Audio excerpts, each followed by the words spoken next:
Assalamualaikum warahmatullahi wabarakatuh. Halo, selamat pagi anak-anak. Semoga kalian semua dalam keadaan sehat dan walafiat dan tetap semangat untuk belajar meskipun belajar dari rumah.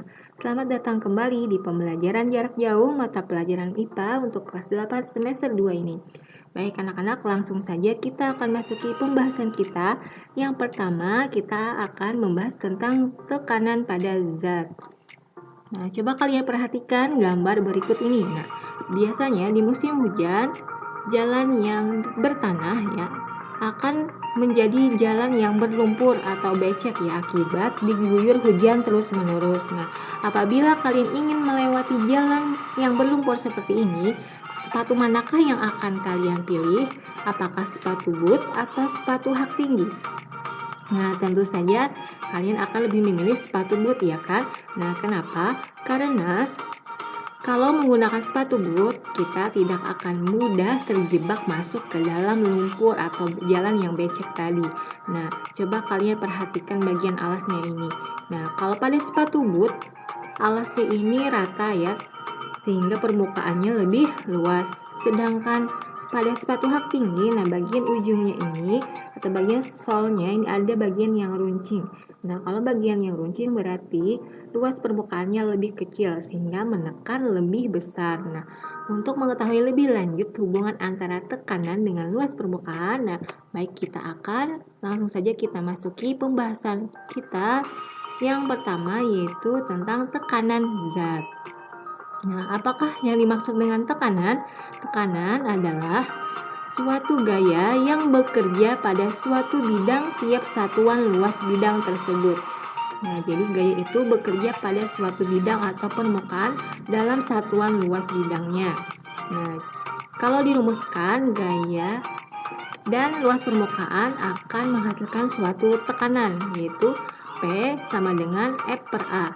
Adapun P merupakan tekanan dalam satuan Newton per meter persegi, F adalah gaya dalam satuan Newton, dan A adalah luas permukaan dalam satuan meter persegi. Jadi, gaya dan luas permukaan itu berbanding terbalik.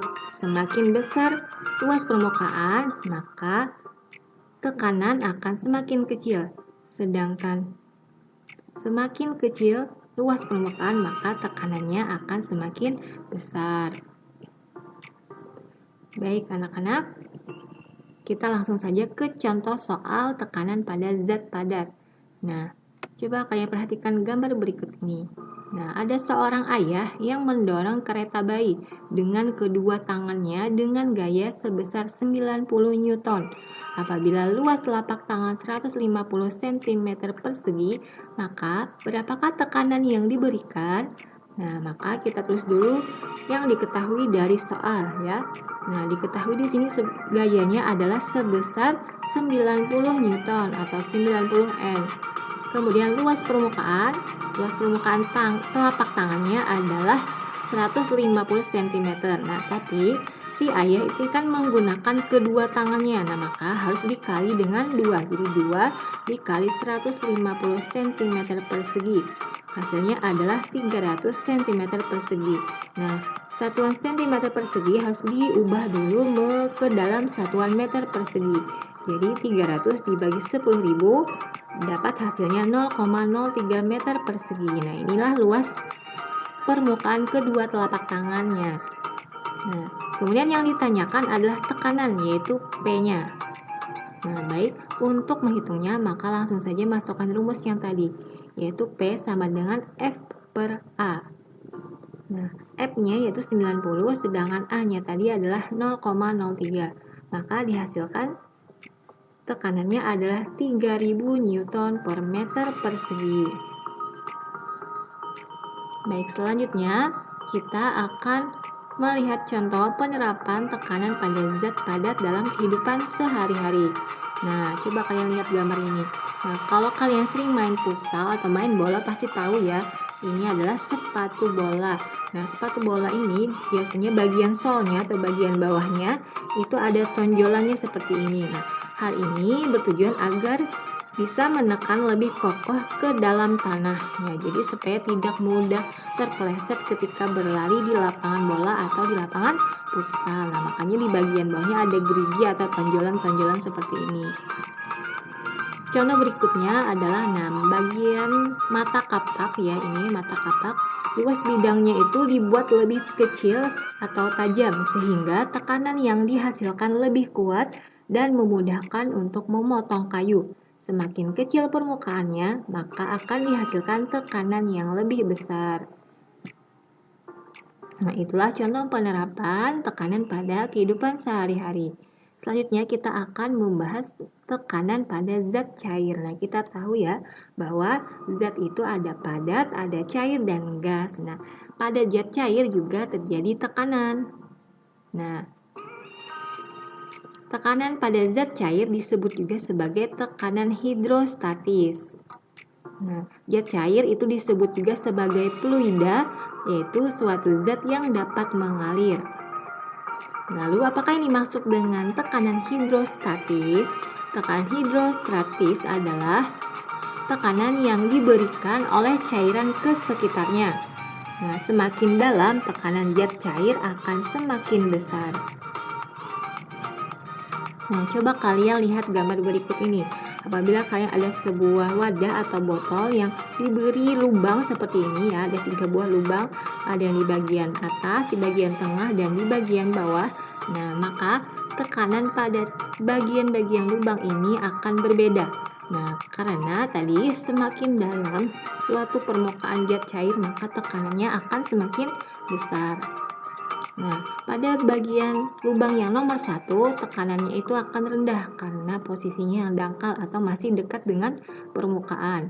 Sedangkan bagian yang nomor 2, tekanannya akan sedang atau lebih besar dari tekanan yang pertama karena posisinya sedang atau di bagian tengah. Kemudian yang nomor 3, tekanannya paling tinggi karena posisinya lebih dalam.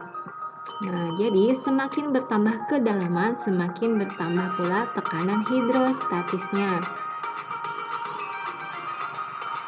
Baik, nah tekanan hidrostatis itu dirumuskan sebagai pH, yaitu Ru dikali G dikali H. Dengan keterangan sebagai berikut. Nah, pH itu adalah tekanan zat cair atau tekanan hidrostatis. Satuannya adalah Pascal atau Newton per meter persegi. Sedangkan Ru ini itu merupakan massa jenis zat cair. Satuannya adalah kilogram per meter kubik. Kemudian G itu adalah percepatan gravitasi dan H adalah kedalaman zat cair dalam satuan meter. Nah, jadi seperti ini ya. Kedalaman suatu zat cair itu diukur dimulai dari permukaannya, dari permukaan sampai posisi benda atau lubangnya benda tersebut. Nah, jadi harus diukur dari bagian permukaannya seperti ini. Nah, ini ketinggiannya atau kedalamannya diukur dari permukaan sampai ke titik bendanya. Baik, kita langsung saja ke contoh soal. Nah, hitunglah tekanan hidrostatik yang dialami penyelam yang berada 40 meter di bawah permukaan laut, yang massa jenis airnya 1000 kg meter kubik dan percepatan gravitasinya 10 meter per sekon kuadrat. Yang diketahui dari soal yang pertama adalah massa jenis ya. Massa jenisnya yaitu 1000 kg per meter kubik. Kemudian percepatan gravitasi atau G yaitu 10 meter per sekon kuadrat. Dan ketinggian atau kedalaman penyelamnya yaitu 40 meter. Nah, yang ditanyakan adalah tekanan hidrostatiknya atau pH-nya. Kita tinggal masukkan ke rumus. pH sama dengan Ru dikali G dikali H, yaitu 1000 dikali 10 dikali 40, maka dihasilkan 400.000 Pascal. Nah, inilah tekanan hidrostatiknya. Nah, sekarang kita masuk ke contoh penerapan tekanan hidrostatis di kehidupan sehari-hari. Nah, yang pertama, Contohnya adalah pada saat menyelam. Semakin dalam kita menyelam, ya telinga kita akan semakin sakit karena meningkatnya tekanan hidrostatik. Nah, oleh karena itu biasanya penyelam, apabila menyelam dalam keadaan yang kedalaman tertentu yang lebih dalam, maka memerlukan peralatan yang lengkap seperti baju menyelam seperti ini ya, serta tabung oksigen untuk memudahkan menyelam. Nah, kemudian penerapan tekanan hidrostatis itu juga ada pada bendungan ya. Semakin bertambah kedalaman air, dinding bendungan dibuat lebih tebal agar tidak jebol karena tekanan hidrostatisnya semakin besar. Jadi biasanya orang membuat bendungan, nah bagian dasar atau semakin ke bawah itu betonnya itu semakin tebal supaya tidak mudah jebol. Nah, baik. Kita akan lanjutkan ke pembahasan yang berikutnya, yaitu tentang hukum Archimedes. Nah, Archimedes ini adalah seorang ilmuwan yang mana dari penelitiannya dia menyimpulkan bahwa jika benda dicelupkan ke dalam zat cair, maka benda itu akan mengalami gaya ke atas yang sama besar dengan berat zat cair yang didesak oleh benda tersebut. Nah, jadi kita lihat langsung ya. Nah, penerapannya itu ada atau sering kita lihat dalam kehidupan sehari-hari, yaitu ada benda yang dapat mengapung, ada yang melayang, serta ada yang tenggelam. Nah, kalau benda yang mengapung itu artinya gaya ke atasnya lebih besar daripada berat benda, atau ruh cairan atau massa jenis cairannya lebih besar daripada massa jenis benda, sehingga gaya apungnya itu lebih besar dari berat benda tersebut. Kemudian, kalau pada benda yang melayang, gaya ke atasnya sama dengan berat benda. Massa jenisnya cairan itu akan sama dengan bendanya, makanya benda tersebut dapat melayang. Kemudian, kalau untuk tekanan apungnya atau gaya apungnya, itu sama juga dengan berat benda. Sementara itu, pada benda yang tenggelam, gaya ke atasnya lebih kecil daripada berat benda. Jadi, massa jenis cairannya lebih kecil dari massa jenis benda, dan gaya apungnya itu lebih kecil daripada berat benda.